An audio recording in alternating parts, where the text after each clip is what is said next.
Jurassic World Rebirth is about as dumb as you might imagine, and it'll probably still make bank at the box office. It wasn't so openly stupid that I think most casual fans will dislike it, but the characters were non-existent, the action scenes were lame and unoriginal, the dinosaurs had to move in slow motion to not eat people. You know exactly who's going to die and in what order. The scariest thing about the movie was they almost had an interesting antagonist for like 5 minutes before they made him cartoonishly evil, and the monsters were just a mutant abomination to look at. To give you an idea of the stupidity, the entire movie hangs on the premise of a Snickers bar breaking the entire security system on the mutant dinosaur island. So it's great they got their ad in, but that's the level of idiocy you're dealing with. There will be spoilers, so let's just get into it. The entire premise for the setup is that the dinosaurs have died everywhere except for the equator, and the entire equator is just a no-go zone around these islands. Obviously, the idea that we would just hand over islands to dinosaurs is absurd.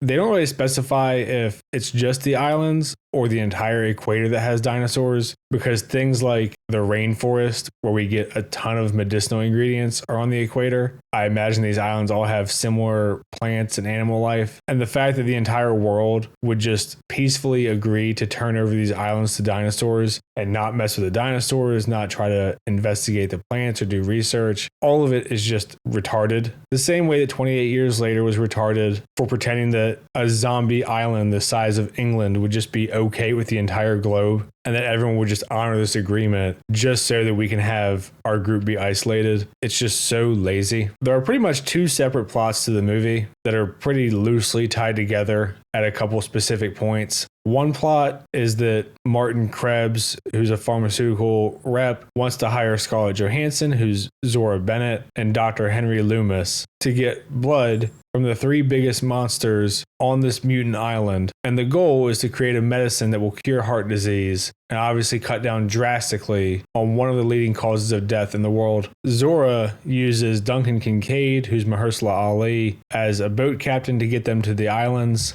Ed Skrein, who you might know as secondary Dario Naharis, is their bodyguard at water. And they're all doing this because they're going to get tens of millions of dollars from Martin. The other plot is a small family of a father, two daughters, and the older daughter's boyfriend are out just on kind of a boating trip before she goes off to college. The Mesosaur crashes their boat. Zora and her group get their Mayday signal, grab them, and then go to get their blood work from the Mesosaur, where they crash onto the island in order to get blood from the other two giant dinosaurs, at which point they get split up. So anyway, as their boat is heading toward the island, they're trying to escape the Mesosaur and the Spinosaurs. There's a moment where the older daughter, Teresa, is trying to Mayday, and Martin takes the microphone away from her because it's very illegal to go to this area, and they have what he says are trillions of dollars on the line, along with the potential to cure heart disease, which will save tens of millions, maybe hundreds of millions of lives, even just in the next few years. And at this point, Teresa pushes him, stumbles back like 5 feet onto the edge of the boat. He kind of has a chance to save her and chooses not to. And this is like his big villain moment. If the movie had any balls, he would have like stomped on her fingers or something and kicked her off. The way it's done, it could almost be portrayed as just kind of cowardice on his part instead of malicious. And to this point, the boyfriend jumps off to get him. The dad and younger daughter jump off. So now they're separated from our other group, Martin, Duncan, Zora, Henry, where they all crash onto the island. Ed Skrein, who is at water, gets eaten along the way by a Spinosaur. He was like cartoonishly evil, wanting to get off on killing the dinosaurs. And really, I don't even think he's that bad. He's not like out there hunting them until it's for self-defense. But you know, it's a Jurassic Park movie, so if the humans aren't bad, it's just not going to fucking exist. So on the island, they wander around separately. We get a bunch of, I would say, very lazy action scenes. You've seen these things in the trailer, like where the T-Rex is chasing the family group and they're getting away on a raft that's like not moving. So you kind of have to do the thing like they do with young Leia in the Kenobi show, where the dinosaur like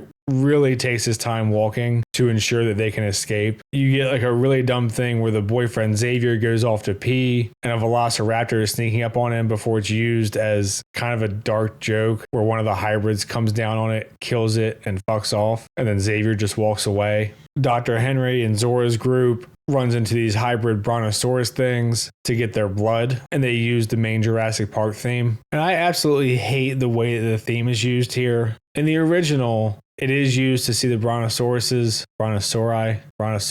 I don't fucking know. But at this point in the movie, in the original, this is kind of your sense of wonderment. You're overwhelmed by seeing something you never would have seen before or should have seen before. It's this very happy, exciting moment. In this movie, by the time they get to the brontosaurus, they're down 2 people.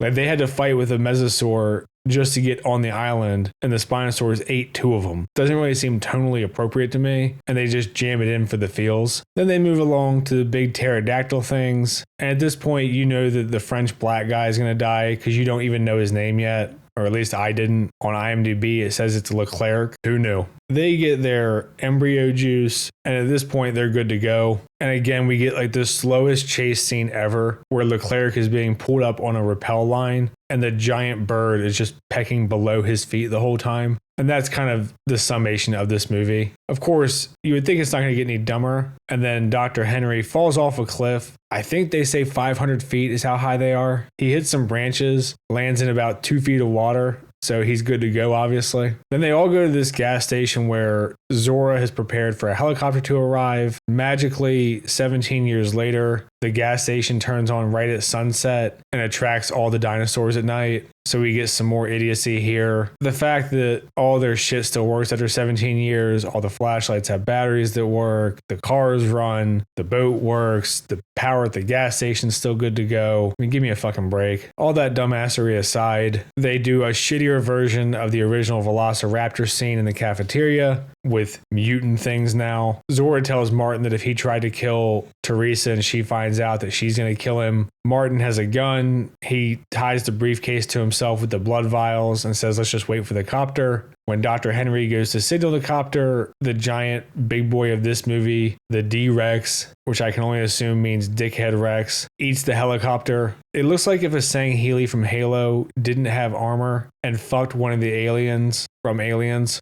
It's a horrendous fucking design. It's got extra limbs and shit and a penis-shaped head. But it manages to eat the copter. So now they're stuck. They have to go through an underground line where they can get to a boat and get out to sea. Obviously, Martin gets eaten, but luckily his hand is left behind so that Zora can take the blood vials, and her and Dr. Henry have agreed to open source it after taking tens of millions of dollars from Martin. So instead of a pharmaceutical company paying for the research and developing it, they'll somehow make this one jar of blood from each monster they got available to everyone for research that will presumably cost tens or hundreds of millions of dollars. Don't worry about it. They're moral. They want to help everyone. They're stealing from the rich to give to the poor. Huzzah. They figure out that the D-Rex is attracted to flares. Duncan takes a flare and runs to distract it while they get on the boat. They've met up with the family at this point. They all get on the speedboat to go away. You think Duncan gets eaten off screen, which means he's obviously not dead. He escapes because Mahershala Ali's too big to kill in the first movie of what I'm assuming will be another fucking trilogy. And the movie ends with them on a speedboat heading out to the water. It just ends. I guess the Spinosaurs and Mesosaur have fucked off now that they're not needed for the plot. No clue how far that little speedboat can get 8 people when they're in the middle of the ocean. Didn't seem like it had a radio or anything, but fuck it, it's a happy ending. Movie's over. And that's Jurassic World after Rebirth. Absolute stupidity. I did not find the monster designs cool. I didn't find the action scenes very interesting. As you're sitting there and literally just knowing who's gonna die, it's like, okay, none of the characters are actual characters. And my theater was the most full I've seen it since Deadpool and Wolverine on a Wednesday night. So I'm guessing this movie will be a fucking another banger for the Jurassic series. I don't know why no one else can make a fucking dinosaur movie so we can stop getting this shit. But here we are. I'm gonna leave it there for this one. If you've seen the movie, let me know what you think. I try to respond to the comments that aren't just insults. Like and subscribe and all that shit. Thanks. See ya.